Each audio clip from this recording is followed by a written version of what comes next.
Hey, everybody, it's Darren Sabater again, Bayer News Group, Mercury News, East Bay Times, Christian Babcock, Joseph Dykes, Nathan Canilau. We're through the semifinal rounds in the NCS for basketball and soccer. Big basketball games tonight. Nathan was at Albany High to see Salesian take down San Ramon Valley in it looked like an entertaining game. I was at Mission Control handling scores and everything else coming in, plus watching De La Salle on the stream. Didn't get to see the first quarter. Technical difficulties at De La Salle, so no first quarter action. Didn't miss much because the score was 9-5 after the first quarter, 21-12 at halftime. And then Dublin was down 16 midway through the third quarter. It was 31-15, and it looked like it was going to be lights out. And Dublin went on a 15-0 run to cut the lead to 31-30 early in the fourth quarter. And De La Salle got hot from the three-point arc and put the game away with defense and three-point shooting. So the Spartans will be making their fourth consecutive trip to an NCS Open Division Championship game. Still seeking their first open title, having lost to Ada Mahaney's Campo Lindo team in, I guess that was 2022. Ryan Beasley and Connor Sevilla's Doherty Valley team in 2023, and the great Salesian team in 2024. And now they'll get another rematch against Salesian on Saturday. Well, I wish we could say it's Friday night at St. Mary's College, just like don't we all? The CCS still getting Santa Clara University, but the NCS somehow has not been able to secure St. Mary's the past 2 years. I don't know if it's a scheduling conflict. I do think Oregon State or somebody's coming in this week, but hopefully, moving forward, they can work around that. Maybe even have their finals on a Wednesday or Thursday and just work around the schedule. I mean, it's sad that the Open Division Championship is not on Friday night as a showcase game, but instead it's going to be at Dublin High for the boys and Campo Lindo. I thought we were done with Campo Lindo, when we had the pandemic Open Division Championship game between De La and Campo, just because of the we're coming out of the pandemic and people were still wearing masks and everything, and they played at home sites. But the girls, Acalanes and San Ramon, will be at Campo Lindo. So I will start with Nathan. You can get on your soapbox. What the heck is going on in the NCS? I don't know, but I just taking a straw poll from a lot of the people I was just at Albany High. They don't like it. It's not really something that people like. And not only is, we have obviously Dublin's a great gym. It's not St. Mary's. But not only that, I mean, the Division I game is an hour earlier, 15 minutes away at Livermore High, which, I mean, I know this is kind of, behind the scenes, but from a media standpoint, it's kind of hard for a lot of news organizations going to be, try to cover those games. And then just from, a fan standpoint, I talked to a bunch of fans who are really upset because they do want to see both, but it looks like you're going to have to sacrifice for one or the other. Not great for the whole experience. So, it's not just that. I mean, soccer is also going to be littered throughout Saturday. So it's just a lot kind of going on, and for anybody who wants to watch, it just makes it really difficult when games are not only at different locations but far away and at closer times to each other. Right, the windows are so tight. I mean, I still don't understand with giving the Open Division top two seeds buys all the way through Wednesday. You could easily have played those games on Tuesday. I've been saying that the last couple of years. Why don't they play those games on Tuesday and the championship game on Friday? Instead, the last 2 years, they played them on Wednesday and then the championship game on Friday, which I guess was okay because you're playing it on Friday, but it still made no sense. I mean, why would you give them for the biggest game of the year, give them a 1 day break? It's just head scratching. And, I'm sure maybe they have a great answer but it is mind blowing that you would have those two games that you just referred to, the Division One boys game, Doherty Valley and Redwood, and the Open Division boys game, an hour apart in start times, 6 and 7, 15 minutes away, and then you have the girls game, which ridiculous. is Acalanes and San Ramon playing at Campo Lindo High. That's Look, no disrespect to Camp Lindo High. It's a nice little gym. No, I don't think anyone would think that is a place you're going to host the top two teams in the section. no, Just from a seating, not in a million years. I mean, that is to me, that's a slap in the face to the teams that have worked super hard to get to this point, and to have them play at Campo Lindo High. Yeah, is just. I mean, you got to do better. and the thing is Dublin? I'm looking at the schedule. Does Dublin not have availability before the 7 p.m. game? Could they not play a game at 2 or 3? I don't know what's going on. You guys are both Nathan, you've seen the new San Leandro gym? Yeah, the new San Leandro It's gym. super nice. I mean, they're having a triple header there. I don't know why they're not having more than one game at Dublin. It's a big gym. Or Livermore. I don't know if they're thinking that they're going to have crowds that they can't get people out to bring in new fans. I don't know what the situation is, why they would do that. But I mean, to have all of those games where, if you're a fan of high school basketball and you have to pick one, that's not good. By the way, I do want to give the CCS props. I think in a way what the NCS is doing looks probably worse, because you see a CCS and they have sites where you have games back to back to back at these host sites, and then you have the showcase games for the Open Division played at Santa Clara U, which is a very nice facility. The college court looks nice, feels big time. Right. It's a reward for Mitty and Pinewood and St. Ignatius and Archbishop Reardon.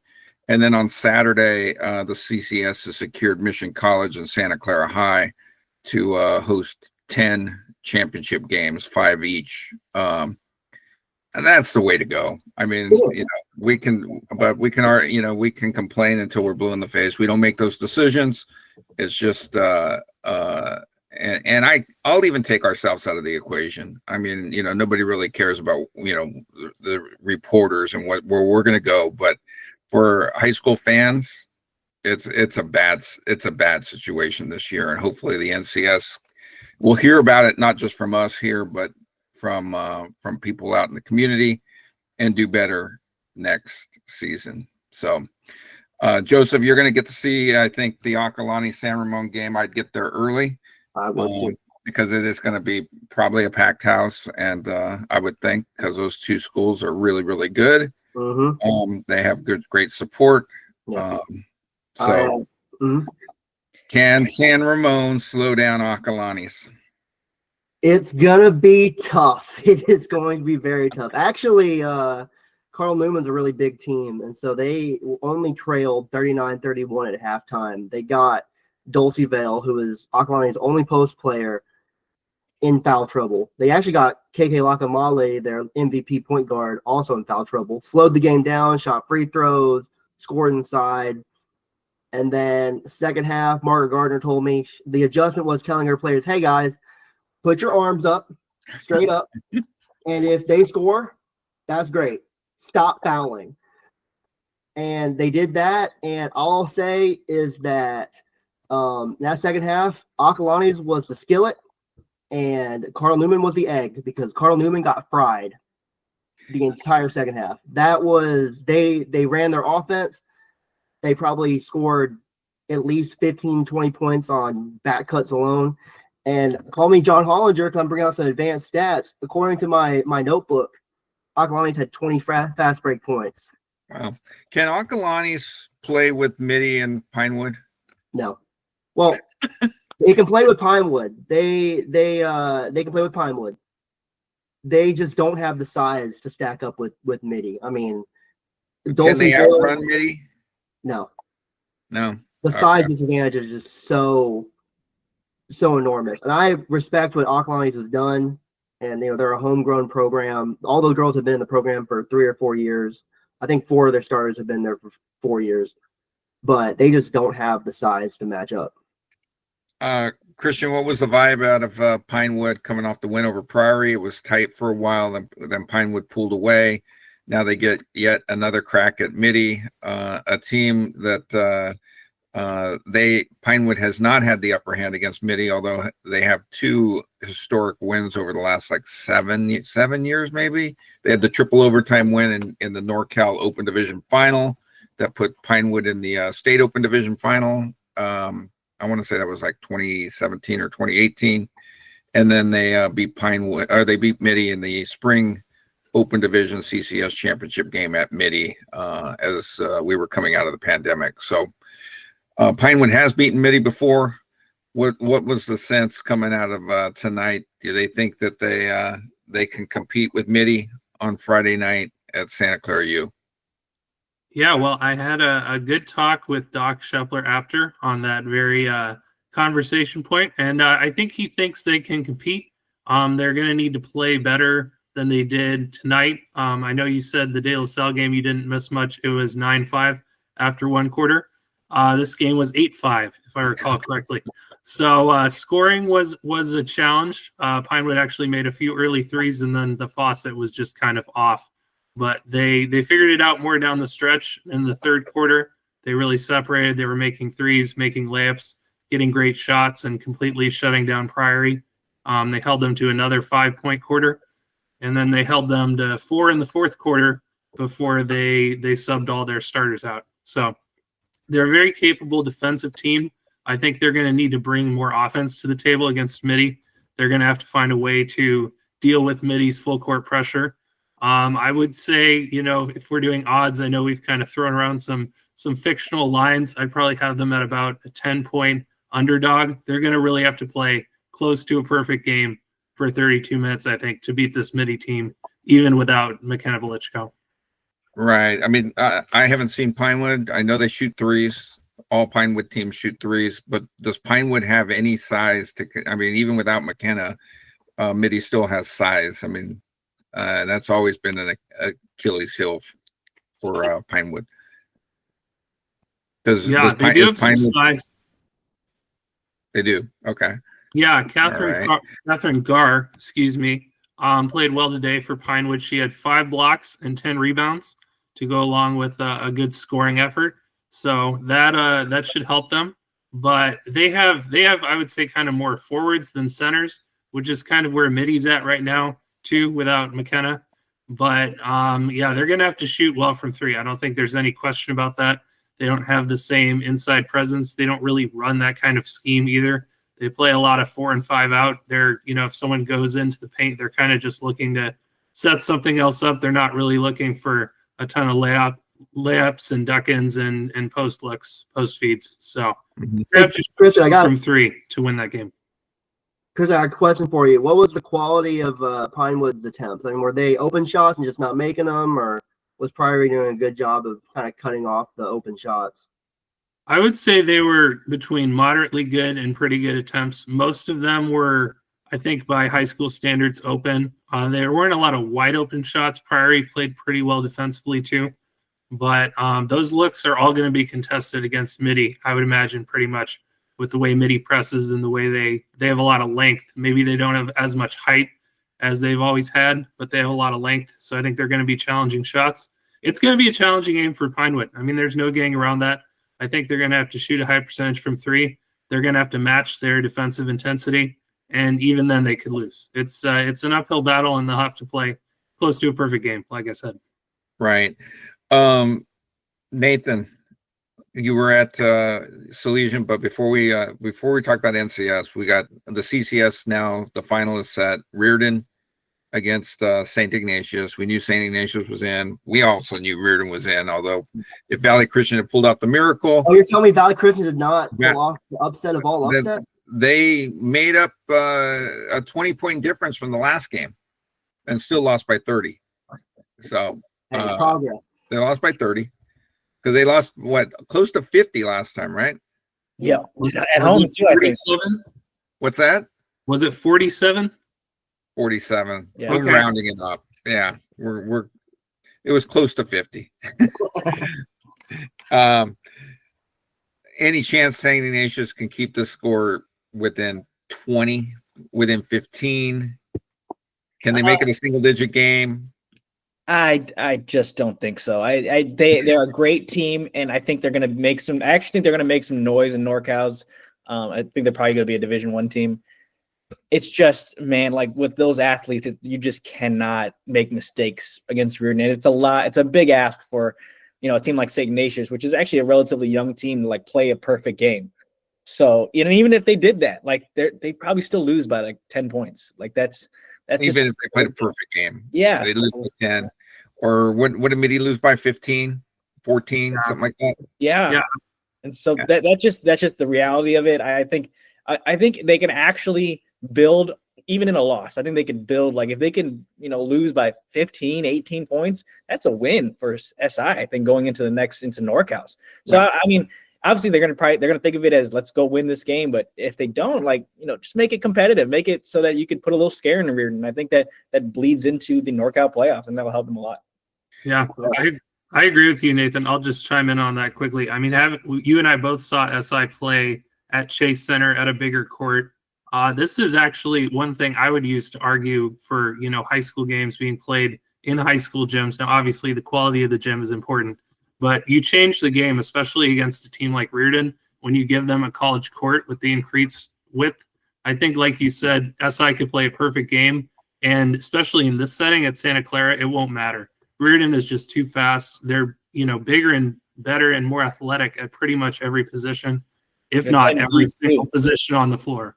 Yeah. So I would argue though. I mean, if you're a team like Reardon and you're playing in a little box like Salesian has, the stadium or the arena they play in, where it's just this tiny court, that also plays to their advantage too, right? Because the space is shrunk, and if you have superior athletes, either team literally can't move. I think Reardon could play inside a shoebox and they'd win by 50 points against anybody. yeah, that's fair. I just see visions of Jasir Rensher, getting lobs off the backboard, and I'm not sure there's anything SI can do to stand in the way. So To stop that. I'll be there if it happens. I'll be there to report on it. That's All right. By the way, Nathan, what'd you think of? Look, man, the dream of the SRV upset was alive in my head. When I saw it was 16-19 or something in the first quarter, and I was tied. It was tied 16-16. I was like, oh man, it's about to happen. Then I was like, oh, maybe it's not going to happen. But hey, SRV kept it close, competitive. They almost scored 70 points. But what I'll say about that game is that actually I thought SRV played well. Like they played, again, it's another game where like they got to play perfect to win that game, because they only messed up. I mean, they had a bit of a mess up at the end of the second quarter. Alphonse Johnson had 8 points by himself to end the second quarter, and I think they went into halftime with a 12-point lead. That was just a little bit too much to overcome for a team like SRV against Salesian. But they played well. Like they just ran into a buzzsaw. I mean, Salesian is that good. Bill Mellis is that good. All those guys. I mean, they're 9 deep. They just rotate. I think it's going to be interesting how they play against De La Salle. I think De La Salle's not as deep, but they have probably the best player on the court. So that's going to be interesting. But, Mellis and those guys, they're going to throw Obania. They're going to throw Paralat. They're going to throw whoever, Isaiah Davis at Alec Blair. And I don't think Blair is I don't know if De La Salle's really seen that on a defensive scale like Salesian. So I think that'll be really interesting to watch. Well, yeah. This is our last show before the championship game, because you guys are both off tomorrow, Nathan and Joseph. So let's break that one down. I mean, who we taking? I'll start with Joseph. Joseph, who you taking? Salesian? De La Salle. Okay, so I was at the Crush in the Valley when Salesian played St. Joe's Santa Maria, and I actually think that was to me that's a really interesting comparison to De La Salle, because like De La Salle, St. Joe's has a singular, explosive talent from the perimeter, 6'7" forward. I think we all agree Tonde is probably another level from Blair, but similar archetype, right, in terms of getting to the basket. And I wonder if the way that Salesian defended Tunde if they're going to use that strategy against Blair. I will say Blair is probably the better passer of the two, but I think that, hey, they've played a guy of Blair's type, and so they have experience defending it. And of course, they played De La Salle the last like 3 years, anyways. So they know De La Salle. De La Salle knows them. Long way of saying, I think Salesian wins the game where it's like 53-41 or 53-44, something like that. Not very high scoring. And Salesian their defense just chokes the life out of De La Salle's offense. Christian, you have any thoughts real quickly? Yeah, I mean, I'm going to try not to make a fool out of myself because I haven't seen either of these teams. But from everything I've heard, I think I've got to go with Salesian. Just sounds like they're a cut above. De La Salle is a nice team that's had some good moments this year. But I think Salesian's kind of running with the strength in numbers. And, it's tough when you have one star player. I recall like watching Caitlin Clark against South Carolina in the women's championship game a few years ago. You need more than one player against a really good team. And I think that's kind of what it's going to boil down to. Nathan, take us home. Well, I'm going to give my pick too. So okay. Nathan, go ahead. I think I agree with both of you guys. I do think Salesian will win this game. I do see a path for De La Salle, but with Blair, his most dangerous aspect of his game is actually not the way he could score. He scored 30 points and lost, as we saw against Cal. Yeah. I think for them to win, he has to have like a 25-point, 12-assist game where he's actually being more of a facilitator. That's when they're most dangerous. That's how they beat Doherty Valley. So, but it's going to be tough because De La Salle hasn't seen like length, quickness, and strength like Salesian. Like it's one thing trying to get, for Blair to, I think, lob passes over, Doherty Valley or against Dublin. It's another when that's, that guy, Roman the Pain is Carlton Paralat or Elias Obania. I think that's a different beast. So I think Salesian will win this game. I do agree. Maybe I think it's going to be a lower scoring 55, maybe 42 game, 55-45 game. I give the edge to Salesian here. Well, tonight Blair only had 13 and Monowar had 14, 10, I believe, in the fourth quarter. What was the final score of that De La Salle game? It was, what was it, 47-37, I think? 47-37, yes. 47. Tom Costello must have cooked up the defensive game plan of the year. 47-37. Yeah, he ran some zone, box and one. Will Mellis throw zones at him? Because that was what Kel did. I really don't think so. I think they actually have the capacity to play one-on-one with these guys. Now, I think Balogun and Braddock are going to be very big for De La Salle. Like they're going to have problems. Salesian will have problems there, but that's not usually what Mellis does. I've never really seen him go zone. Salesian too is they switch everything, and so it's almost like you're playing zone because the second you set a screen, just another defender goes on you, right? Yeah, that they're very good at switching. That's the way they like to play. Even with their smaller guys, they're not afraid of switching onto a post. It's not really something that Mellis is afraid to risk at those moments and those points. Balogun got 15 boards tonight, 8 rebounds. They got no points from their bench, all 47 from their starters. I've seen the last 3 Open Division Championship games. De La Salle was right there. Could have won against Campo, the Ada Mahaney team. Last year they were outclassed, but I think Salesian was better last year. I think one of the things that you guys haven't mentioned is with this game being at Dublin, a familiar court for De La Salle. Not only that, I mean, De La Salle, because it's at Dublin, will have a rocking student section. There will be a quarter of that gym that will be students at De La Salle. I don't think Salesian will even. Does Salesian even have a student section?